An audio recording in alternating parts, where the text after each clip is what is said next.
If you're here, you are running a business, you are managing clients, you are growing a brand, paying bills, keeping a household alive, remembering everyone's schedules. The list goes on and on and on. And somehow you are still blaming yourself because you just can't seem to manage things better.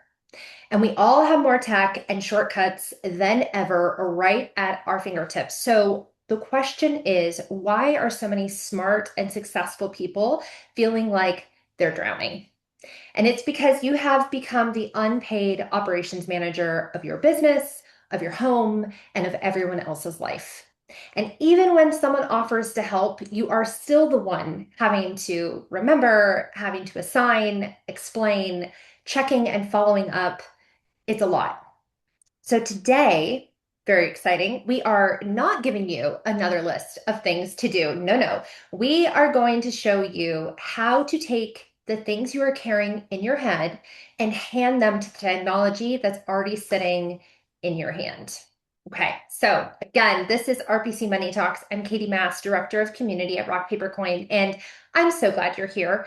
Money Talks is where we bring small business owners practical conversations that make business and life feel clearer, lighter, and so much more doable. Before we get started, just a quick reminder.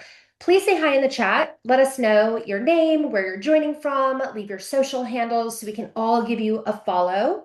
Also, be sure that you are chatting with everyone, not just the host and the panelist in your Zoom settings, so that everyone can be a part of the conversation with you.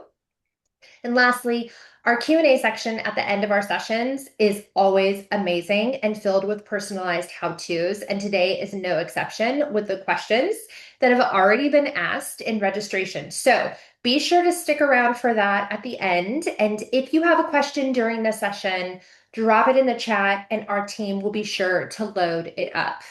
Okay, so before I formally introduce our guest today, I'd really love for you to answer this question. When it comes to tasks and things to do that are currently running wild in your mind, which creates more stress? Remembering, reminding, or doing? Drop your answer in the chat. And while you're doing that, I'm thrilled to welcome my friend Kate, founder of Work Well with Kate, who helps people build systems that reduce the mental load and make work and home life function better. First of all, if you have not checked out her socials or her website yet, do it right now. Do it right away. She is amazing. And she noticed that um, really something incredible. Okay. She noticed that successful people were using sophisticated systems for work. And then they were walking through the front door of their life and running everything on memory and willpower and whatever else they could muster together at the end of the day. And if that's not a superpower, I don't know what is. So today we are talking about the mental load. We are knowing when it's time for a new system or a reassignment of a task. We are going to dive into how to manage automation of reoccurring life needs. Plus, we are going to be building some shortcuts and some automations in your phone today, which is going to be really, really cool. So with all of that, Kate, my friend, welcome to RPC Money Talks. Thank you so much. I'm so excited. I love having this conversation. This used to be the conversation my clients and I would have once we were done with work. And now it's become the primary conversation because it is so all-encompassing. And I think so many people struggle with the fact that they feel like they can do things at work, but at home, things can feel so stressful. And there's this moral weight we have associated with household tasks that we don't with other tasks. So I'm very excited for us to have this conversation. Yes. Okay. And a few fun facts that I wanted to share. First of all, both you and I live in Raleigh, so we're very close to each other. And Liz is in Raleigh, who just commented. Hi. Okay. Who else is in Raleigh? Who else is in North Carolina? Okay. I love when that happens. Hey, sister. And then we both seem to be completely unaffected by coffee because you can have an after dinner latte and go right to bed, right? Is that I can pass out. There, no stimulants have no effect on me. I don't know what it is. And I think, yeah, everyone's a little freaked out by it. Yeah, we have special superpowers, my friend. That's exactly what that means. Yeah. Or we've just been running a business for so long and drinking so much coffee that we need to be studied now. Either one Yeah. of those is definitely a special power. Okay, so to kick us off, I just have to ask, why does this conversation feel especially important to have for entrepreneurs, for parents, and people carrying both roles at once today? Yeah, I think it's especially important because for so many of us, we don't think about these tasks separately. Like, I think especially when you're a business owner, because you can largely manage your own time and manage your own calendar. You're your own boss. You can fit those, like that's the benefit of being a business owner, right? You can kind of try and like integrate your life and your work and make those things, join each other. And so for so many business owners that I've worked with, like hundreds over the years, we would find a great system for work. Like we had this great CRM or we had like this great tool, but then it would be something household related, or they were like, but I don't think about those things differently necessarily. Or I want to have a place on my phone where those things can live that I don't have to own.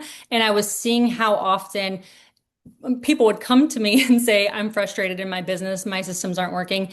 And the more we talked, we'd realize, like, actually, because drop off and laundry was so stressful, this one client interaction felt like it was the breaking point when really, like, work wasn't the thing.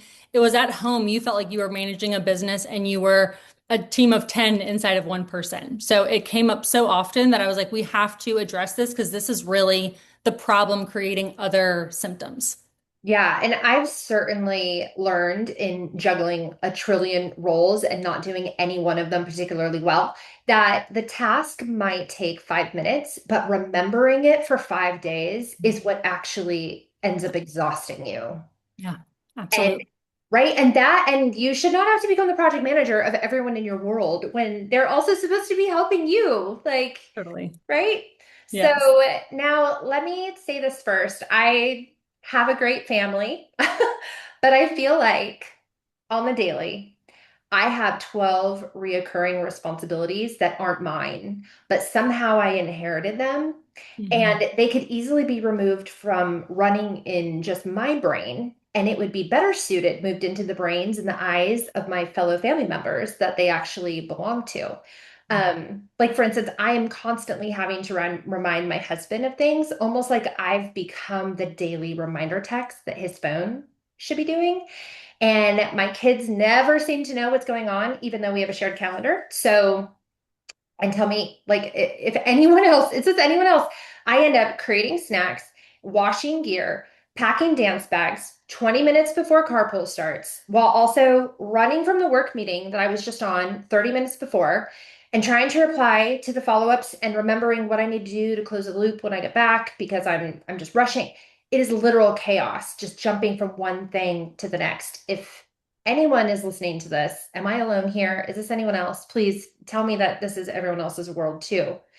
Um, so Kate, bring this to life for us. Tell us about a real client or a family situation that you worked with who looked successful and organized from the outside. They had it going on, but was actually completely overwhelmed behind the scenes. I would assume it starts with repeatedly forgetting things, feeling behind or underwater, feeling like you're carrying too many things at once, and then that inevitable feeling of failing. What was actually happening before they came to you, and what system did you get started on putting into place first? Yeah, it's such a good question. And honestly, I'm trying to think like which example to use because I think for so many of us, like I used to say this all the time, like before I had my son, systems were kind of like a luxury, like, an app sending an email for me or like having, my other things organized. Like it saved me some time, but that time was for leisurely things, things outside of work that didn't feel so urgent. But once I added a person that I was responsible for 24/7, systems became a necessity. And so I saw that happening so often with clients where it was like, I'm running a business, I'm doing that well, but now I have like this whole other role that I have not set up SOPs for, or standard operating procedures for, that I got thrown into, or the reverse, where they were managing their household and they had capacity to remember and do all the things kind of in their brain, but then they wanted to start a business, and now it became a breaking point and too much. But in our culture and in our society, we're so much more willing to outsource work. We're so much more willing to get help with work because it feels like we should. Like, we don't know many companies that don't have multiple employees or at least fractional employees or consultants that people hire because we know we can't do everything in our business. But at home, we also can't do everything, but we don't have that same belief or understanding or acceptance of the fact that, like, we need help. Like, we need to be able to give things to other people or acknowledge, like you said, like, I'm not living in this house alone. Like, I need some help from other folks, or even if you are, I like to say, like, there are households of one. There are people who are, single households. And one of, my very favorite folks, that, like, the first woman to beta test Household HQ, which I'll share a little bit more in a second about. She was like, I'm a household of one, but, like, I need help. Like, I'm still responsible for all these things, and there's no one to delegate to. Like, I have to do all of these things. And so I think there's a couple different things to focus on, but if you take away one thing, I think it's that, like, we have to remove the friction points of getting support. And I think so often we'll, like, find a new app, or we'll find, like, a really beautiful, I'm like a sucker for a beautiful Etsy something. So, like, a calendar, like a to-do list, like those magnet charts that you can, like, do your chores with, like, sucker Yeah. for it. I've purchased all of it. Like, believe me, I totally understand that vibe. But I realized that, like, so many of us are on our phone all the time. And so if we're addicted to our phones, if we're addicted to our screens, let's at least make it work for us.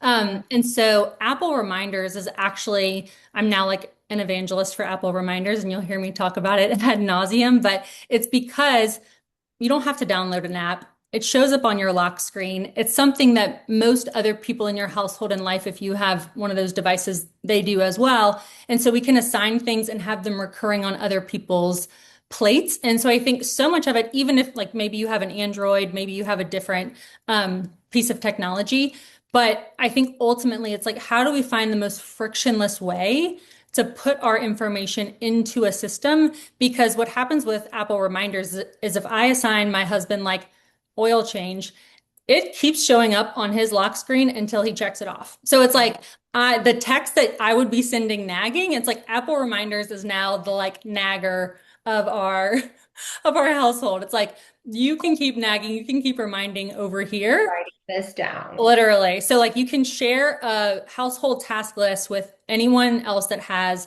an Apple device. And when you do that, you're able to assign them tasks, and then it shows up on their screen instead of mine. You can see assigned tasks, but you can also see ones that are just for you, which I think is lovely. And so it's about finding systems that work for you, because some people might say, like myself included, I have a 5-year-old who doesn't have an Apple device.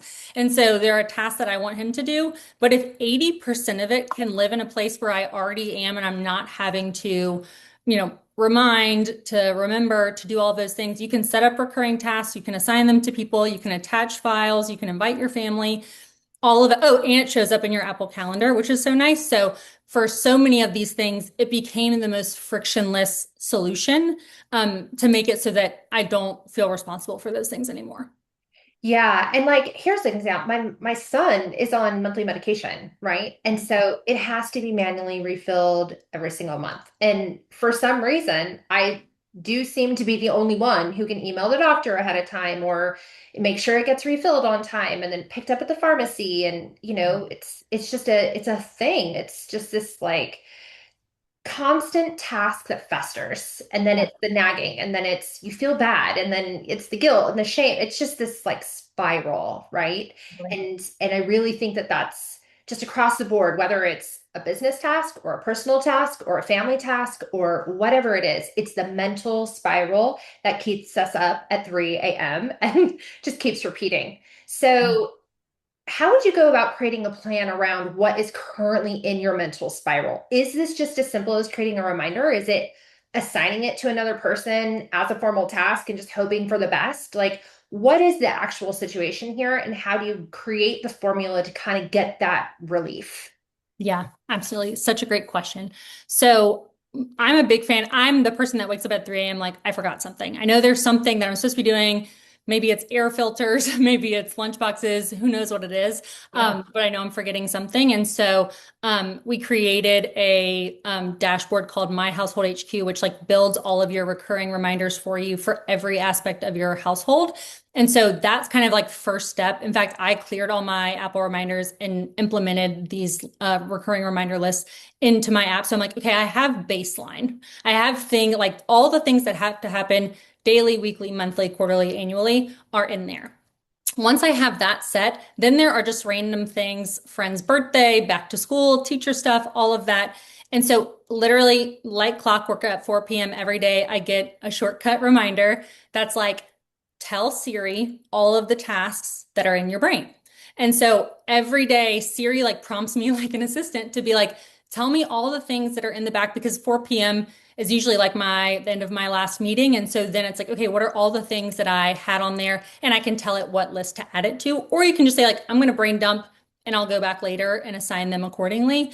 But that has been so huge. And I think what happens or used to happen to me so frequently is I would write things down like one on a napkin, one on a post-it note, one notes here, and then the note taker on my Zoom is taking notes. And so it was all over, and I would have to check 17 platforms, or I lost the post-it and lost the notebook, which is much more likely. So it just became everywhere. So having that reminder to brain dump was so helpful because then if it has to happen that day, I'll go back in the evening and look. But most often we have like a kind of a household huddle every week. And it's like, oh, maybe it's something that my husband can take off my plate. But in the moment I was so overwhelmed, I didn't think about it.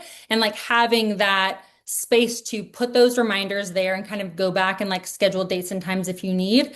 But then I also think that like so much of it is just about getting it all into one place. Like if you can get it all into one place, then you can build the habit of going back there. But if you have all tasks in scattered places, you're never going to be able, you're like now trying to remember where you put the things that you need to remember, which like becomes a whole nother issue. Yeah. Oh my gosh. I love this. This is great. You love a line that I love. And it's if your household were a company, it would have multiple direct reports, 10 reoccurring projects, and a deeply underpaid operations manager doing everything alone. Yeah, I love that. It's so powerful and so strong. And in hearing all of this, it's like there's a unified front, right? It's like, okay, like we're all here. You see a lot of people at their wits' end. Like they are just done, they're frustrated, they are beyond overwhelmed. What patterns and desperation keep showing up in the pros that you work with and build systems for? Because sometimes I think that had we been able to identify how low we were getting before we got there, we could have implemented before we crashed and burned. totally. One thing that I'm a really big fan of, even more so as kind of like things as my business and household progresses, is like our definition of who is in our household needs to expand. Because I think I'm very passionate about operating in reality. I'm not interested in being a couples therapist. I'm not interested in being a parent coach. I'm not interested in like convincing your family that like they need to help in some way and like putting them through a 10 slideshow about like why they need to help mom. Like I'm going to operate in reality. And part of that is acknowledging like what can my family members do? Like maybe my family members have ADHD. Maybe they have a job where they're gone 6 months out of the year. Maybe like they're in a season where they're traveling for a certain sport. And so I can't expect them to all share the load equally. And so I have a lot of trouble with that type of advice where it's like, well, just like send everyone their tasks and be done with it. And it's like, that's assuming that everyone can do their tasks, everyone's of an age to do their tasks, everyone has capacity, and also that they want to. Because, like you said, it's like the nagging and the reminding is just as heavy as the doing and the remembering. And so I am so passionate. I think women are such good problem solvers. I think that they're able to get creative with problem solving. So I always say, I'm like, you can solve problems two ways. You can solve it with cash, hiring people, house manager, mother's helper, Uber driver, and for folks that feel like that's a real luxury, I have a bunch of resources and assets where like even if you just need certain things done, like for example, Lowe's has like a Home Care Plus membership where you can pay $99 for the year. They come and do like 7 home care things twice a year.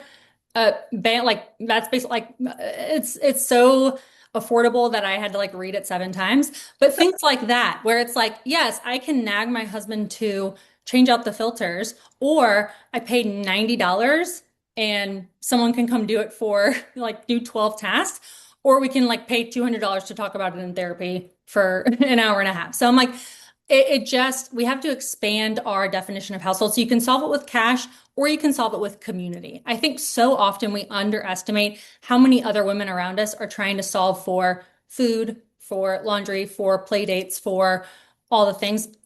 In my neighborhood, everyone that has kids around my age, we do toy swaps, we do meal swaps, we do clothing swaps. We like do all of these things to support each other. Or it's like, okay, I'm going to cook meals for everyone for dinner on Friday, and then I get 4 other meals delivered throughout the week. And so I really encourage folks to expand their definition of household because if we're being realistic, like uh, fighting against societal norms is very difficult. And if they're being reinforced in other places, like moms do everything, moms are superheroes, it's incredibly hard to have your, nuclear family fight against that. And so let's just be realistic about what problems we need to solve. And I would so much rather be tasked with can I make more money to afford to outsource some of these things? Then how am I going to make more time in my schedule to do all these things? Because that I don't have that lever to pull. That the lever is full. And so the only lever I have is can I get more support or can I get more money to afford more support? That is a creative and interesting question to me, but I can't do all of this and I refuse to do it. And I'm going to be realistic about what my household is capable of. Yeah, and I think you're really nailing that. The issue is not necessarily a lot of the times a motivation or discipline problem, even though that's probably often our first assumption. It's a missing or broken system problem. Mhm. And if you're feeling seen right now, let this be relief. Your brain is a problem-solving machine, and it was never meant to be the hourly filing cabinet for every deadline, every grocery item that needs to be replaced, every client follow-up, every birthday gift, et cetera, et cetera. And I know that so many people are thinking, I should be better at this. What is wrong with me? Why can't anyone else help me? And your reframe is that they're not failing. They just don't have the right tools activated. And we are so hard on ourselves, and we are the first to call out our flaws and missteps and make us the problem. What have you seen changes in people when they stop treating things as a character flaw and start treating them as an infrastructure problem that they really are? I think they give themselves so much grace and it allows them to be human. I also think the thing that the real failing of this and the thing that I get kind of most upset about is like we are then modeling for our household, whether that's kids or people around us, that like this is how women are supposed to be. Women Yeah. are supposed to be stressed out. They're supposed to be the ones responsible for everything. They're supposed to be doing, doing, doing, doing. And my friends who had a model of like a mom who was able to be present because she got help, because she unapologetically said, like, I can't do this, I won't do this, I'm setting boundaries, I'm not cooking every night, I'm not doing these things anymore. Like when people have an example of that, it gives them permission to do that too. And so I have friends that are so good with boundaries and so good with getting help.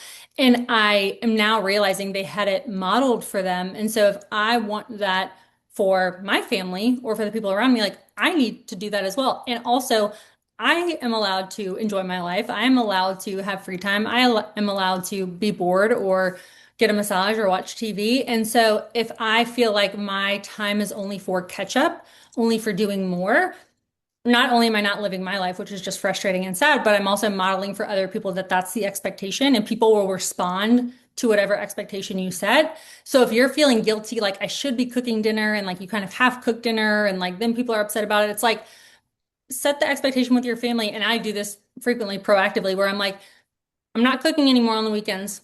It's not like if you want something cooked, you know where the kitchen is, you're welcome to go. You don't live in a household that does that. And I'm so much more interested in creating rules and norms for my household that I can then share with my son and teach him how to be a member of our household than assuming that, oh, well, like he's this age or this is what we do, or it's so much more cost effective to do X. My mental health is worth everything to me. So I don't care if it's more cost effective for me to go pick up the groceries. Right now, I'm having groceries delivered. Take the $10, please, because if I have to put someone in the car, bring them there, it's a 3-hour task and I'm going back and forth over $10. Like, let's be serious. And so I think that that's the piece. There's so much judgment of ourselves and judgment from other people. I've definitely gotten judgment from other people saying, like, she's not the one picking up her kid from carpool. She's not the one bringing cupcakes to the bake sale. I would so much rather sit in the uncomfortable 5 minutes of that judgment than have my whole life run by the fact that, like, my son needs to see my face at carpool. No, he doesn't. He is so excited to see his grandmother or our nanny pick him up, and then I get focus time with him. When I spend time with him, I'm not worried about scheduling all the other things or doing all the other things or the fact that I should have been there and now I'm overcompensating by giving him ice cream or whatever. It's like I can be present and be there for him, and I would rather do that than feel the guilt and shame of what everyone else thinks I should be doing. Yeah, and I wish we could put on loop and just like send to everyone in the world, you deserve blank, because it really is always the first thing that goes out the window, especially in industries that are service based. We have programmed ourselves so often to serve. We're serving, we're serving, we're serving. And, I'm often trying to ask the question to people of, well, who is serving you? Like, and it's just not a natural thing when you are such a person who feels so deeply about hospitality standards and serving other people and really delivering such an incredible service to your clients and to your business and to everybody around you. But it is quite often at the detriment of yourself.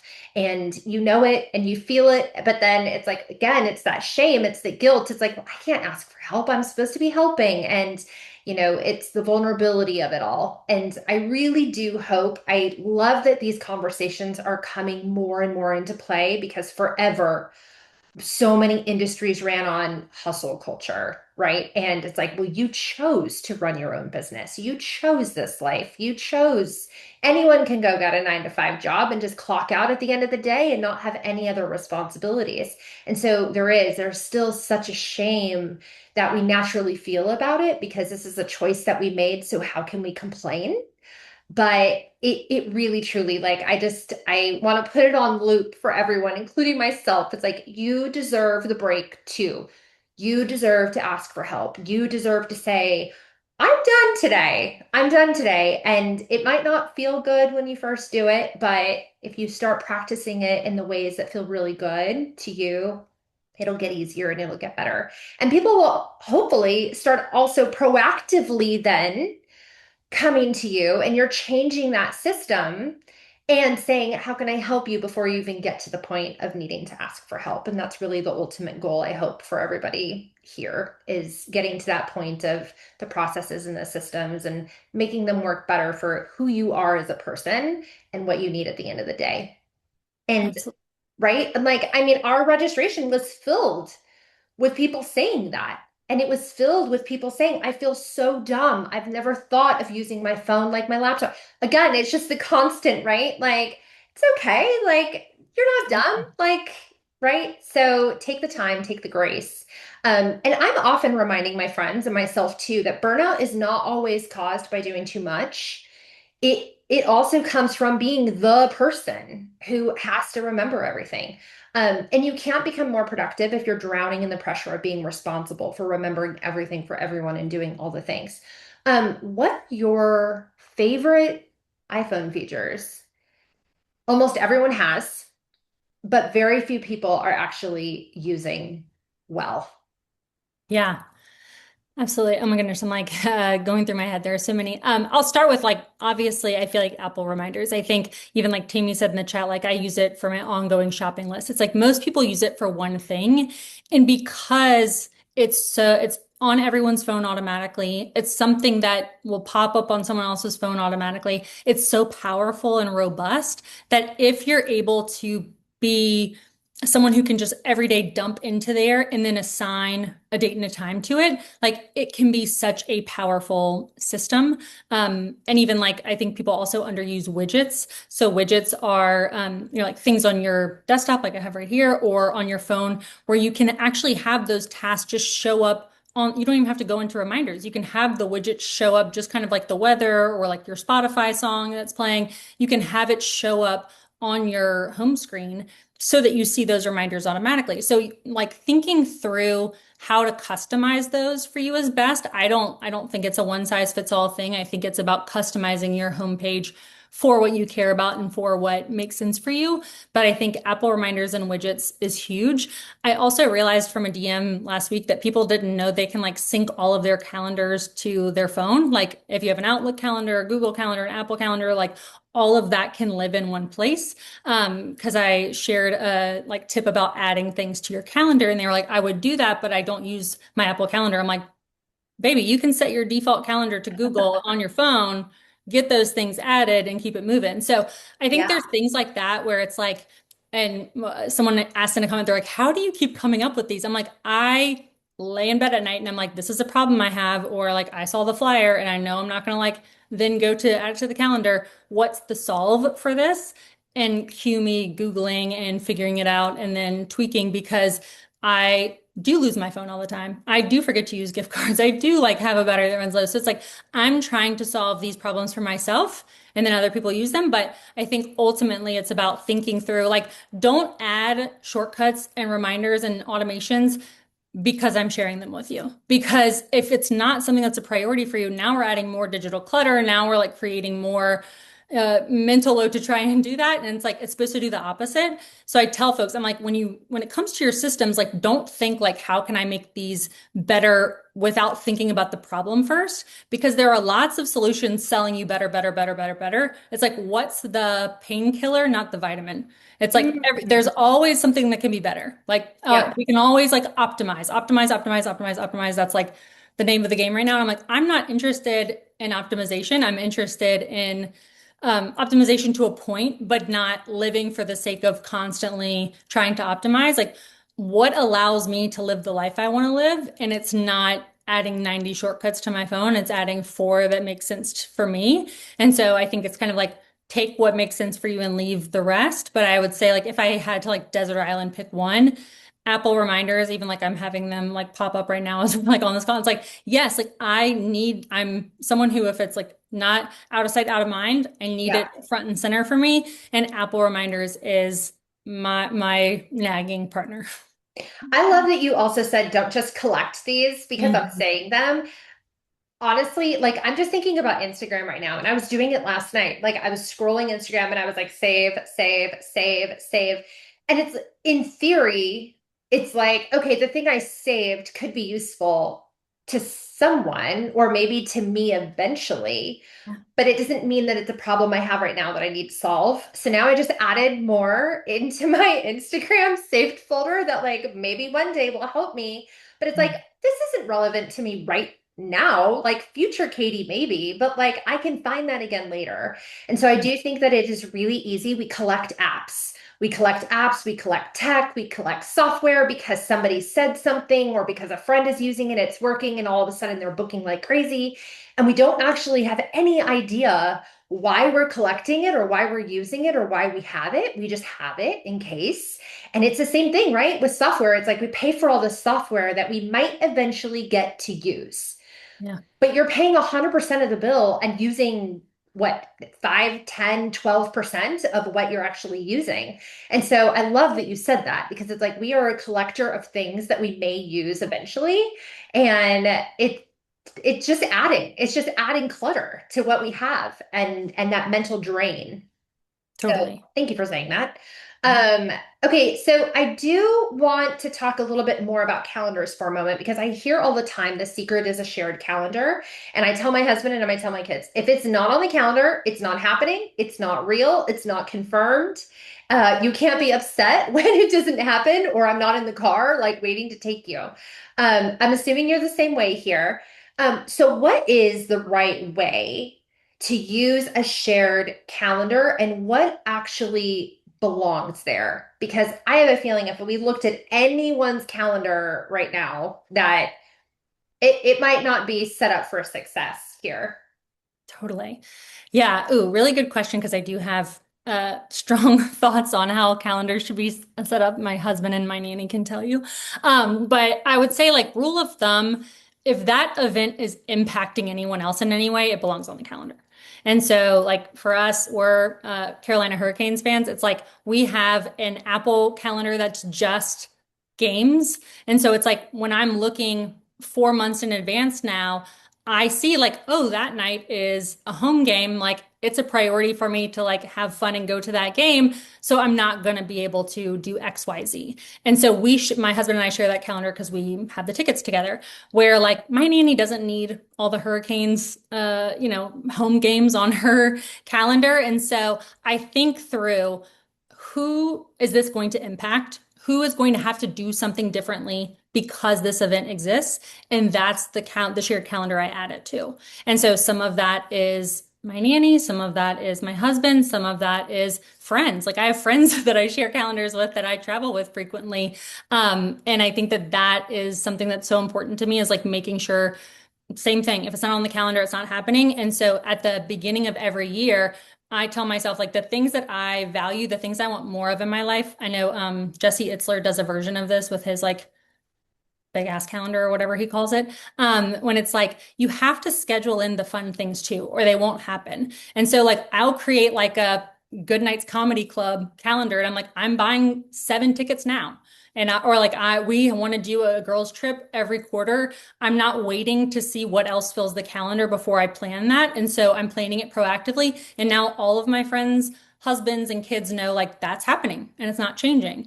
And so I think being proactive about the calendar is so important. And my family has the same rule because otherwise there's no fair way to do it. There's No. no way to set a reminder or do the thing or all the time it's like people are scheduling things and then the school calendar comes out and it's always like meet the teacher, like the thing that you have to go to. And it's like make space for that and use that. I think in terms of the actual calendar, like is it Outlook? Is it Google? Is it Apple? I don't have strong feelings about that. I know certain people have to use Outlook, like my husband for his work. And I'm not allowed to see that calendar because of their compliance regulations. And so we have certain things set up where he can put things that impact me on my calendar, but I don't need to see his whole work calendar. And so I think it's about creating shared calendars, whether that's a shared Google Calendar or a shared Apple Calendar, and then allowing your calendars to be on your phone, like in the calendar app, and you can toggle some of them off. So like if I'm having a planning meeting with someone, like I can toggle them off if I'm seeing like all these colors and just look at what's really relevant to me. And also I know like I live a full life and I have lots of things that impact a lot of other things I can do. And so I need all of those colors. And even if it looks overwhelming, it's overwhelming because I live a full life that I want to live and like how great that I get to be a part of all of these things. Not to like stand on a pulpit for you all, but I think that that is the only fair way to do it. And like if it's impacting other people, I believe clear is kind. I believe it's the most generous thing I can do as a member of my household to let people know what my expectations are, let people know what I'm going to be doing, because we're creating future resentments if we're feeling like we can't do that or we don't have a system for that. And so if you feel like, I talked to a ton of clients where they're like, we're too far gone. My husband has tried 12 apps or like, we've done all this stuff, or I don't know how to get my kid to do this. It's like, this is not optional for our household. It's like, if we want to continue to operate as a household, we can either continue to have this problem, which I don't think anyone in your household wants, or we can get on board with building this habit. And so I think that that to me is the most important thing. Again, some people love Google. Google is like where they operate their entire life because of Gmail. Amazing. have it be Google. If it's Apple, great. That to me is like so personal to you. But I just add all of my calendars onto my phone, and my clients will see at the end of a meeting, like I'm not looking on my calendar on my desktop, like I'll look here because I have everything That's here. right. So that works for me. So that's kind of how I feel about calendars. If people have specific questions, I'm happy to. Yeah. Yeah, and I'll say like on the personal front, one thing that has been really helpful is that our group of friends, we have a shared calendar. So it's like when we're trying to do a date night or I'm just trying to see a bunch of vendor friends or whatever it is, we have a shared calendar. And so it's like they know when I'm traveling to a conference, they can see when I'm free and available. Like there's no more long text thread about what about this Saturday in June? Like we all just go to the calendar and we're like, hey, is this true? I see that we're all free and available next Thursday night. Do you want to meet at X, Y, and Z? And it really creates those pockets of spontaneity, which I think is important, but also just like, oh man, like this came at the right time. I totally need a night to be able to decompress. And so, again, like being able to carve out that little bit of time for you and be a little selfish, but exploring and broadening your horizons about what else would be lovely if I had accessibility and visibility to, and then creating and planning that system from there, I think is awesome. Um, okay, I love this. So I would love to get started on some of our setups, if that is okay. And before we do, I have a question. How many of you lose your phone in random places? I need to hear in the chat. I do. I do. I need to hear in the chat where you've ever lost yours. A wedding setup days, I am notorious for setting my phone down and literally not knowing what table or like what room it got set down in. I have never left mine in the fridge, but I hear that that is an often place because it's like in your hands with groceries. So I understand how that could happen. I lose mine a lot in the laundry room, which is normally right next to my coffee. I'm like losing it there. I've heard the bathroom. So please tell us, where have you ever lost your phone? And thanks to Kate, you won't lose your phone ever again. So go ahead and yep, laundry room, closet. Yes, I've definitely lost my phone. And that's the worst in the closet if it gets like underneath clothes and then you can't hear it. Been there, done that. This is fun. Thank you. Keep going, everyone. I know you've left it in some bizarre places. Um, Go ahead and get those phones out while everyone is sharing. And Kate, if you want to tell us the problem that this shortcut is going to solve and what it'll do when we're finished, I think that would be great. And then feel free to share your screen. Yeah, absolutely. So first and foremost, I didn't realize how many folks didn't know that the Shortcuts app was just something that was on their phone. So like Apple reminders, like Shortcuts is just part of the deal. So you can like go to the search on your phone, search for Shortcuts, and pull up that app. That's going to be like your home base for everything that we are creating. So many folks are like, I don't see it in the Apple Store. It's not in the Apple Store. It's on your phone already. Thank you, Tim Cook, for doing that for all of us. Um, so the problem we're solving is, yes, lost phone. I am a chronic phone loser. Also, my son doesn't help me. He likes to hide it in his trucks all the time or in the toy bin. He thinks it's funny. I'm over the joke personally, but I have to find my phone. So, and my phone is always on silent. And a lot Same. of times, even if I can hear it, I like visually sometimes can't see it because of whatever reason. And so this shortcut is something that I set up to kind of counteract all of those things. And so I'm actually going to show you the Instagram post because my most asked question after how do I do this is like, how do I get everyone else in my life to do this? Because maybe you're losing your phone, but maybe you have someone else in your phone someone else in your life that's a chronic phone loser. So I'm going to show you this. If you go to my profile, this is pinned. I'm at Kate G. Rosenow on Instagram, but you'll see this little hand, and then lose your phone is obviously in the text. So if you need to share this with anyone else, you have this ability. Okay. So I'm going to cruise through this because we know what shortcuts are. So you're going to go to your shortcuts app and you're going to tap automations at the bottom. So on your shortcuts app, you should see like, looks like a little clock. Click on that. And then you're going to click the plus little tab in the top corner. So you're going to click that and create a new automation. So you're going to see one that says message. It has like the green bubble icon, and you're going to select that. And then you're going to select someone that you're with a lot. Like, who are you with or around when you lose your phone? You can have it just be anyone, any sender that texts you this, but know that it'll go off anytime someone texts you lost phone. Some folks love like a practical joke with that. But you can choose a sender and then message contains, and the message needs to contain the phrase lost phone.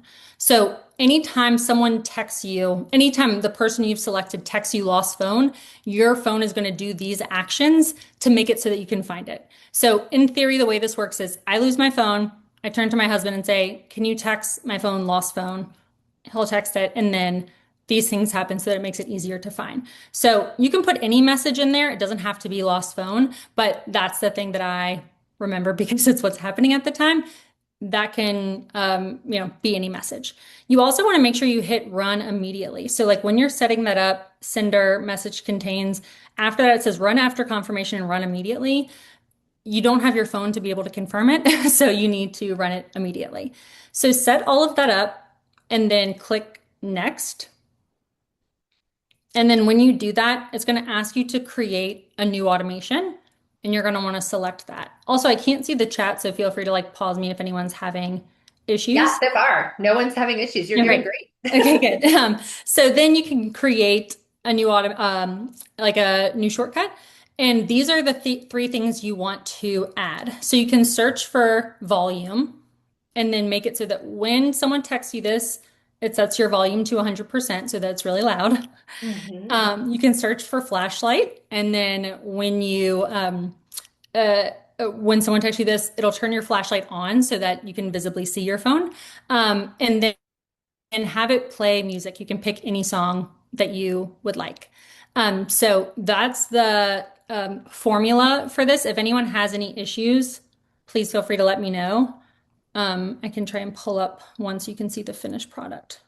Yeah, and when you're finished, put it in the chat that you did it. We've got a couple other lives, so we started with the simple one first to just get a little fun gadget on your phone, but so that we get our fingers flowing for the next few setups that we have. Yeah. And so obviously you don't need to test it right now, but I would have whoever you selected as your sender ask them to test it so that you know what's going to happen. Just to make sure that it works because nothing's more frustrating than setting this up and then realizing in the moment it's not actually working for you. So feel free to have that person test it. Yeah, Um, yeah. I yeah. love that. And obviously make it be somebody who you text all the time, whether it's a best friend or a partner or Mhm. a parent, Yeah. something that you know they're going to write you back. Exactly. Yeah. Someone that you know will be around. Absolutely. All I right. love it. So, yeah, Katie, feel free to walk us through whichever ones you feel like you want to.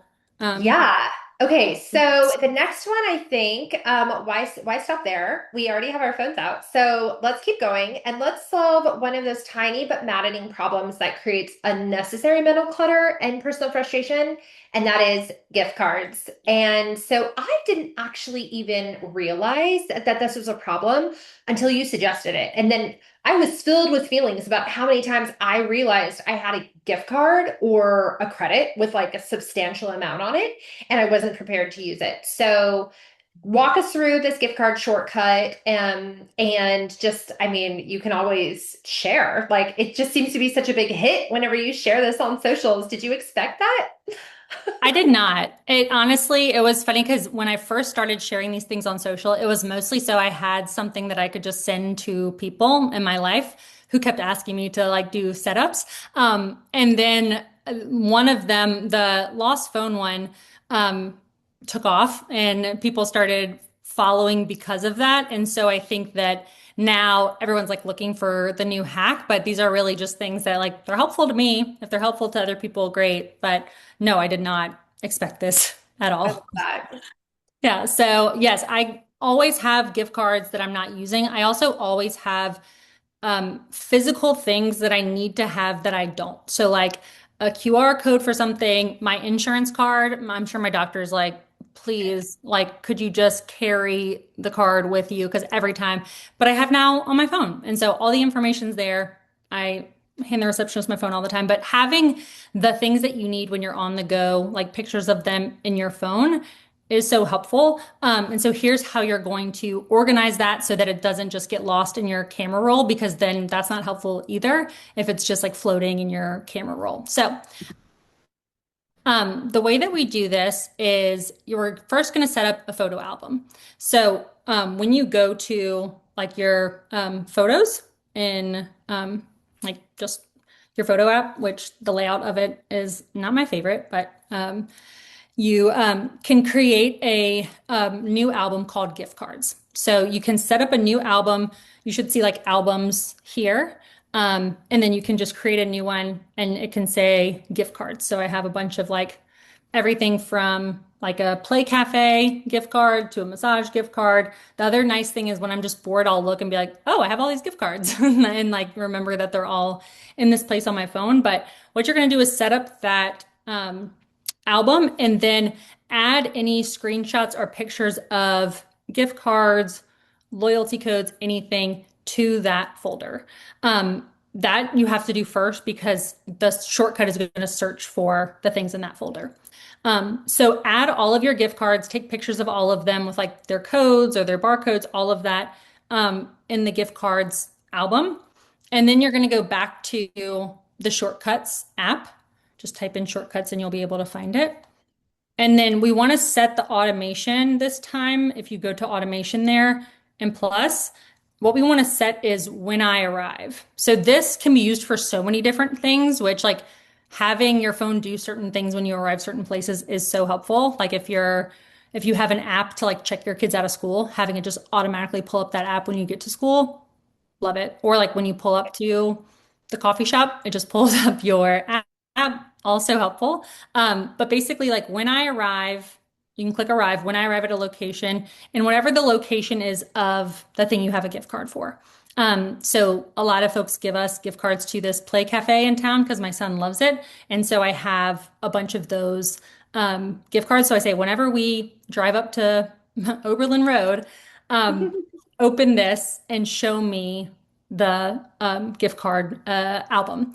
And so all of that is something that this can do. So whenever you pick the location here, anytime you do it, you can also do time range. Maybe it's like I'm only going there in the mornings, and then you can pick it to run immediately. So when I arrive here, and then you can create the new shortcut, and then you search for find photos.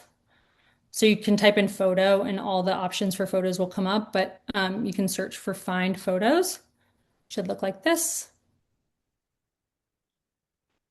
And then you can add the filter, and the filter is album is gift cards. So it'll pull up all the albums you have, and you can just select gift cards. And then Genius.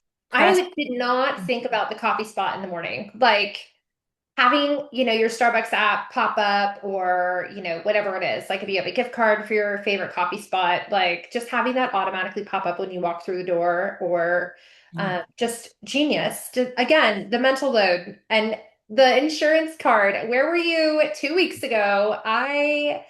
Oh my gosh, let me tell you the conversation that I had because they don't mail out cards for all insurance companies anymore. And so I did not remember that our insurance plan had changed. And my poor daughter is like there for her appointment. And I'm like, I don't know, your dad didn't give me these like, oh, it was a mess. It was a giant mess. And I Yeah. could have been so much more prepared. Well, and they're always like, can you email it afterwards? I'm like, now I have 7 more tasks to do. I got to remember the card. I got to remember your email. I got to email it to you. I got to make sure it still covers whatever we're doing here. It becomes a Yes. headache. So I take pictures of, my husband can tell you, like any paper or card that comes into our household, I'm like taking a picture of it because I know we're going to be out somewhere and need it. So you can name it gift cards, but you could also name it like important documents if you want to put a bunch Right. of stuff in there. Also, um, you might have cards in your Apple Wallet. So a lot of people say like I have my Starbucks card in my Apple Wallet. I have my tickets to go see Sabrina Carpenter in my Apple Wallet. So you can say like when I arrive at the Lenovo Center, open this specific card, and it will just like pull those up automatically. So you can do that too. The shortcut is just the action is wallet. So it's pulling up the wallet and then open card, and you get to select what card it opens when you. I feel like this would be amazing too for like your team if you pulled up to a venue because Mhm. you could literally just put the location of the venue and it's like all the documents that pertain to that event could literally be in here and Mhm. they would be there. Like there's just so many incredible business opportunities to be able to use for just like very clear communication with team or with anyone that you're sharing any of this with. Or I've seen mentions about iPad Pros, like putting these shortcuts on iPad Pros as your team like goes on to, on site to events, like it's just genius. This is Yeah. great. And so, yeah, they can be location based, they can be time based, they can be based on when someone else sends you a text. So if someone's like, you get the same text from the same people, it'll automatically send a certain response to certain questions that you get text. So there's so many ways for this to be like your little assistant, basically. Oh, I love this. Okay, I want to keep going. Do you want to do focus mode first or phone battery? Let's do phone battery. I think that might Okay. be a bigger Yes. hit, at least it is for me. Yeah, phone battery. So I thought phone battery was so important, and we heard a lot about phone battery in registration too. And so I'm wondering if anyone else's phone dies in the middle of the day like mine. And I know obviously phone updates, sometimes my phone updates in the middle of the night and I pick it up in the morning and it's burning hot. And I'm like, oh my gosh. And I know you have a post about that too, of just like changes to your phone when those updates happen. And specific apps obviously drain it faster, but oftentimes I feel like I'm not paying attention to my usage, and then that low battery notification hits at the absolute wrong time. Or like when Yeah. you're on a 10-hour event or a client day. And so I think this is going to be really, really great because once that phone drops, it just drops fast. Yeah. And I know some of you have like maybe 3 minutes left. So if you need any of these, like feel free to go to my page and we have all of them there, or feel free to email me. I'm happy to answer any questions. So Yeah. awesome. So here's the fix. You can read all about it, but I think Katie just explained it perfectly, like why this is valuable. But when you go to shortcuts and you add a new automation, you can tap battery level. So that's one of your options. It has like a little black battery. And so when that, you can set it, it's automatically 20. You can set it to when my phone drops below 50%, set it to low battery mode, and I turn off ask before running because a lot of times my phone's just existing to the side and like for some reason the battery is draining. And so I want it to just happen automatically. And so then it will just automatically when your phone hits below 50%, it will automatically turn on to low battery mode. And the actual time fluctuates, but most people get like 2 or 3 extra hours out of their phone, which is, yeah, for me, substantial. So, Love. yeah. Okay, that was fast. And then I think focus mode is an important one. We were actually talking about focus mode right before we got on this call Yeah. because um, you know, our phones are powerful, but they are so dang distracting. Like, and I admire anyone who can live in the world of like 8 million red bubble notifications living on their phone and can just ignore it and can be like, oh yeah, my phone's over here and it's just buzzing away and they don't have to. I don't live in that world. And if I see a notification, I gotta immediately check the notification, see what the notification is, and then it just goes into this land of just like, uh-oh, like somebody texts me, now I opened it, or that email is now looks like it's been read and it has been read, so somebody can now see that it's been read, but Right. I now have to remember to go back. And then I know that there's a lot of pros too, where you've gotten to an event day or you've done your work or whatever it is, and you kind of have some downtime. And then all of a sudden, it's like social media notifications are popping off, or a new lead just emailed you, and you're like, oh, what's this? And at that moment in time, it's like your phone battery needs you to be productive as possible. And the only people that really need to be getting a hold of you are the people that are involved in that day or your emergency contacts. So talk to me about focus mode from the perspective, because I know we had a ton of ADHD and distraction questions and needs that were in registration. So I think this is going to help a lot of people in a lot of different areas. Yeah. So I think, yeah, just like with the calendars, I think the solve is different for everyone.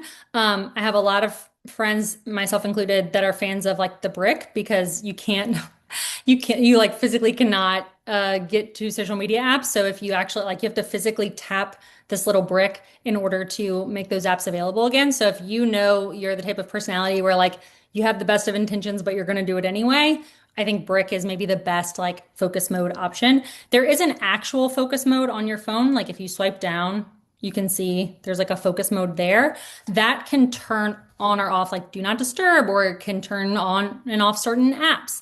If that's your jam, it's perfect for that. And I would highly recommend it. The hard thing for me is like, I don't want the distractions. And also, like, curiosity gets the best of me. And I'm like, who has been texting? Or like, maybe I've missed something. Or like, Yeah. I just like kind of catastrophize naturally. So that focus mode is not for me personally, but I have so many friends and clients that love it because it does really help them focus because they're not seeing those come in. So again, kind of choose your own adventure with that. The thing that so many people have replied to me online about is the setup that I've created for my like home screen.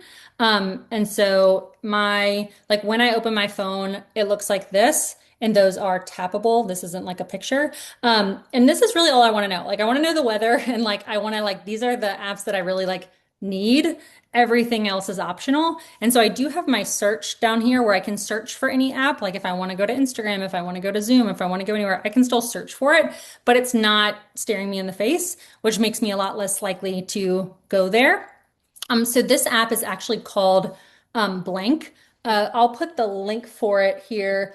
It is paid, but for me, it's $20 for forever, like for any time.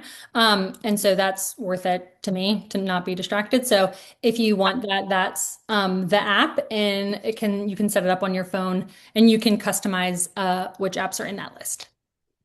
I love this. It was beautiful. Like I would love my screen to look like that all the time. And to just be like interactive that way and super clean Mhm. and like it's Yeah. enough that you know the information is there and easily available without Yes. it being distracting and colorful and in your face that something is happening. Yes. Uh, Exactly. So. I love that. Okay, well, thank you for this was just the tip of the iceberg. I'm sure, like, if you go, I mean, truly, if you just go to Kate's social media page, like, you will see so many how-tos. I mean, it was really hard narrowing down to these four. I realistically would have taken all of yours and just had the whole 60 minutes be like, great, keep going. Yeah. Like, let's just keep going. So it was really hard narrowing it down to these four, but I really do think that once you get in there and you start to see, because that was another thing that people said. They're like, I don't even know where shortcut is in my phone. Like, I'm really looking forward to just knowing what else my phone can do. And Yeah. sometimes it's like, if these shortcuts weren't it for you, I guarantee there will be one that is. But now you Mhm. at least know that they exist, Totally. period. And Yeah. that in itself holds such value. So I really, really hope that it just opens your horizon and makes you think a little bit that way.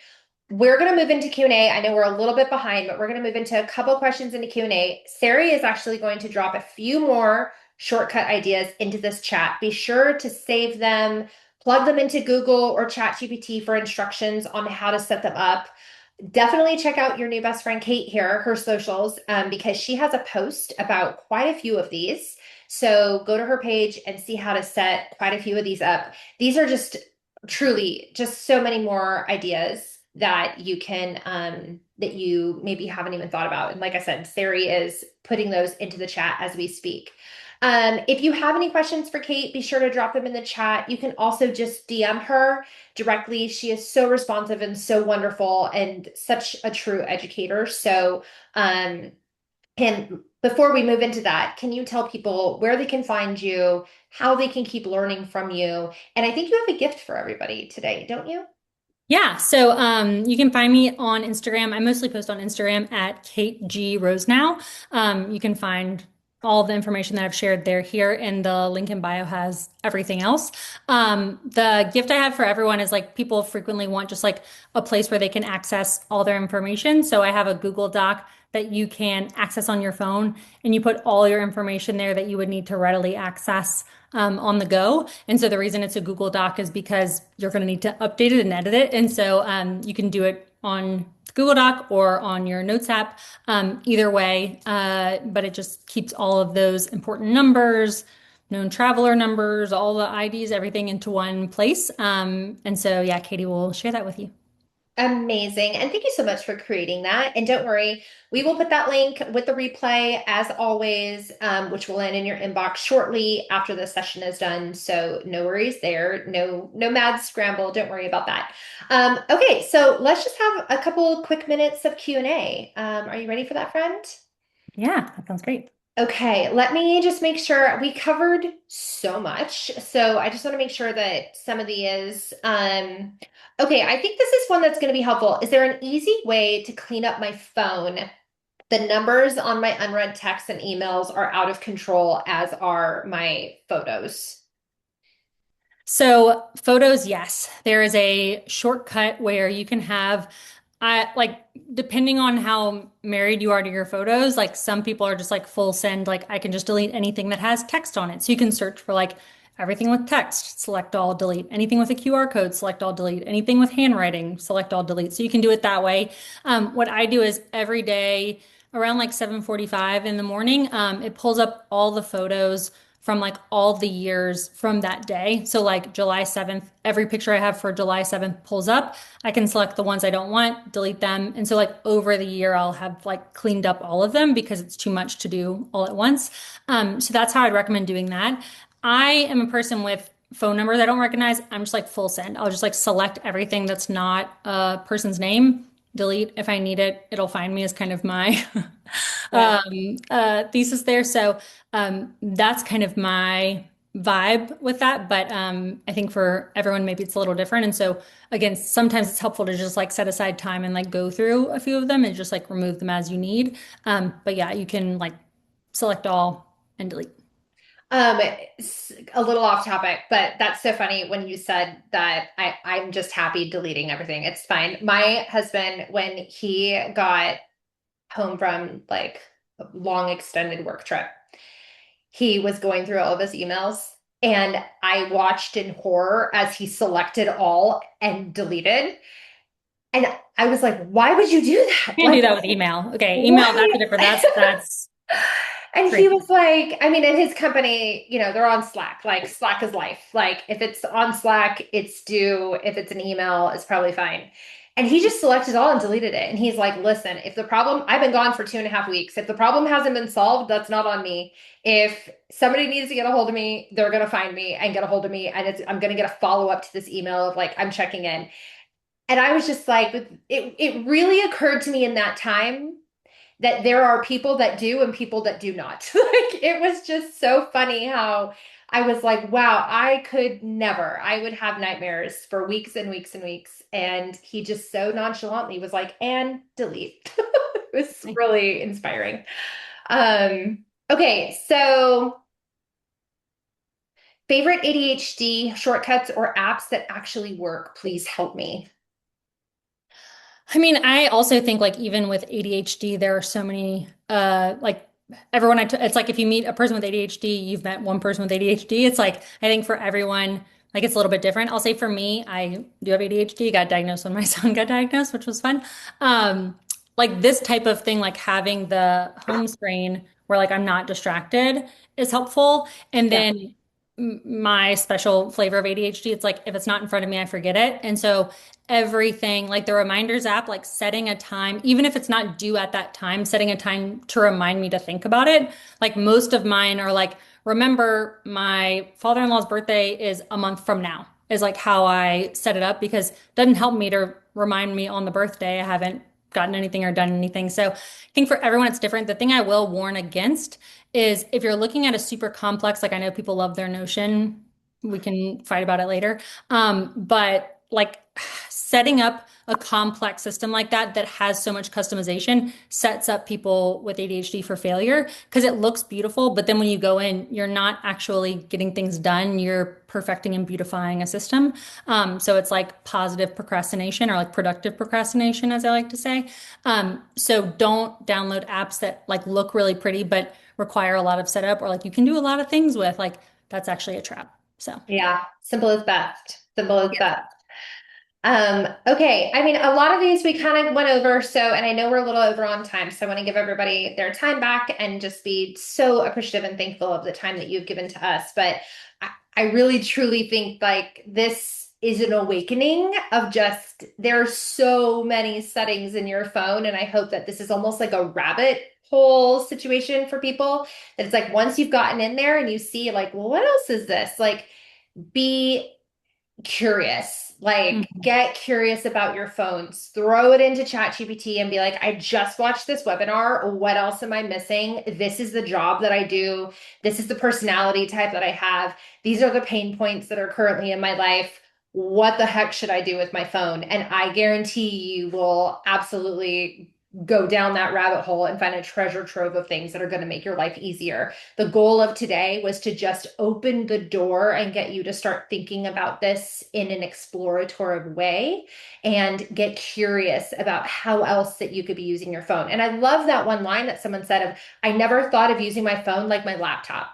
And if your Mhm. laptop is set up for success, your phone should equally be set up for success because 9 times out of 10, you're not walking out the door with your laptop. You're walking out the door with your phone. So it should just mirror that productivity level. Thank you so much, Kate, for giving us such practical tools, but also, like I said, for opening people's eyes to what else their phone can do. This was fun. And I know I love seeing your social media content pop up and learning a new shortcut. I promise to do better about not saving all of it for a rainy day. I have learned, you have told me, I will do so much better about that. But I really do hope that everyone goes and follows you and starts adding even more to their phones. And thank you to all of you who joined us today. Watch your inbox, of course, for the replay and for that free resource from Kate. And then, of course, be sure to sign up for the next RPC Money Talks next month with Julie Smith on the trust recession. And that will be on how to actually educate on wedding costs and budgets. So we are super excited about that. That'll also be in your replay, so no worries there. And yeah, just thanks, Kate. This was awesome. Thank you. Yeah, this was great. Thank you so much for having me. Thanks, everyone. We'll see you next time. Thanks. Bye.